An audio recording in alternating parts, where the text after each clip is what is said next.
السلام علیکم ناظرین، آپ دیکھتے ہیں ہم ہمیشہ سوشل ایشوز پہ بات کرتے ہیں اور معاشرے کی ان بہنوں بیٹیوں کا سہارا بنتے ہیں اور ان کی آواز کو آپ لوگوں تک پہنچاتے ہیں۔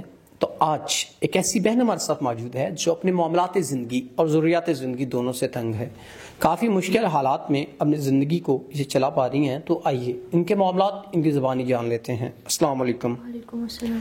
اچھا بہن، مجھے بتائیے گا کیا مسئلے مسائل، کیا پریشانیاں ہیں جن کی وجہ سے آپ پریشان ہیں؟ میں کافی ایک غریب خاندان سے ہوں اور آپ کو پتہ ہی ہے کہ غریب کا اس دنیا میں کوئی بھی نہیں ہوتا۔ غریب اور امیر ہونا تو اللہ کے ہاتھ میں ہے، لیکن جو غریب ہے وہ طرح طرح کے طعنے کھانے کے لیے اور چیزوں خوار ہونے کے لیے پیدا ہوتا ہے۔ غریب کا اس دنیا میں کوئی سہارا نہیں ہوتا۔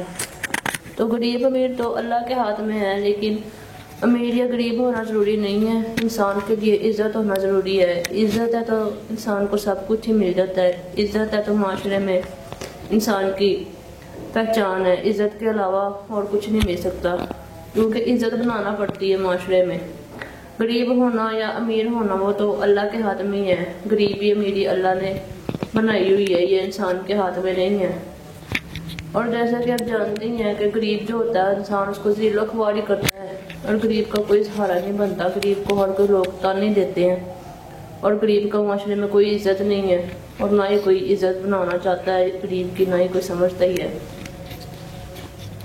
اور میرے والدین بھی جو ہیں وہ بھی کافی دیر سے ہی چھوٹے ہوتے بچپن میں فوت ہو گئے تھے، اور اسی طرح بس پھر غریب انسان کا کوئی بھی نہیں ہوتا اور بہت ذلت میں زندگی گزار رہی ہوں اور لوگوں کے طرح طرح کے تانے سن رہی ہوں کہ آپ غریب ہیں غریب ہیں۔ لوگ طرح طرح کی باتیں کرتے ہیں اور نہ کوئی سہارا بنتا ہے اور نہ ہی کوئی سہارا ہے۔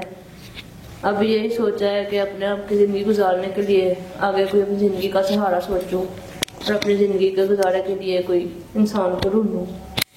ناظرین، بہن نے وضاحت کر دی کہ وہ کیا چاہتی ہیں۔ وہ چاہتی ہیں ایک ایسا انسان جو ان کو تحفظ دے سکے اور ان کی عزت کر سکے اور اس معاشرے میں ان کو بچا سکے۔ تو ہم امید کرتے ہیں کوئی ایسا انسان جو ان کے معاملات زندگی تو جان چکا، وہ ان کا تحفظ بھی کرے اور ان کے معاملات کو بھی سلجھائے۔ تو ہم امید کرتے ہیں کوئی ایک انسان ان سے نکاح کر کے ان کی زندگی کو آسان بنائے گا، کیونکہ زنا سے بہتر نکاح ہے۔ آپ نکاح کو عام کریں۔ تو اسی کے ساتھ اپنے میزبان نواب احمد کو دیں اجازت۔ خدا حافظ۔